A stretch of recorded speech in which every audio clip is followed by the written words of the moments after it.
നമുക്കിവിടെ കണ്ണൂർ സ്പെഷ്യൽ കണ്ണപ്പം തയ്യാറാക്കാം. അതിനുവേണ്ടി ജീര റൈസ് 1.5 കപ്പ് എടുത്തിട്ടുണ്ട്. അപ്പോൾ അത് നല്ല രീതിക്ക് കഴുകിയിട്ട് 4 മണിക്കൂർ സോക്ക് ചെയ്യാൻ വെക്കാം. ഇനി മസാല തയ്യാറാക്കാം. മസാലയ്ക്ക് വേണ്ടിയിട്ട് 2 ഉള്ളി കട്ട് ചെയ്തത് ഇട്ട് കൊടുക്കാം. ഓയിൽ ഒഴിച്ചിട്ട് ഇട്ട് കൊടുക്കാം. പിന്നെ അതൊന്ന് മിക്സ് ചെയ്ത് ജിഞ്ചറും ചില്ലിയും ചെറിയ രീതിയിൽ കട്ട് ചെയ്തിട്ട് ഇട്ട് കൊടുക്കാം. ക്രഷ് ചെയ്യുന്നതും നല്ലതാണ്.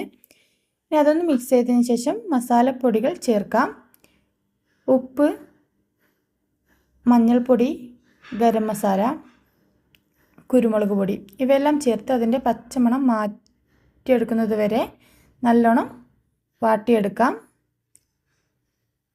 അതൊന്ന് സെറ്റായി കഴിഞ്ഞാൽ വേവിച്ച് വെച്ചിട്ടുള്ള ചിക്കൻ ക്രഷ് ചെയ്തത് ഇട്ട് കൊടുക്കാം. അതും നല്ല രീതിക്കൊന്ന് മിക്സ് ചെയ്ത് യോജിപ്പിക്കാം. ഇനി അതിലേക്ക് അവസാനമായിട്ട് മല്ലിയില ഇട്ട് കൊടുക്കാം. അതും നല്ല രീതിക്കൊന്ന് മിക്സ് ചെയ്തെടുക്കാം.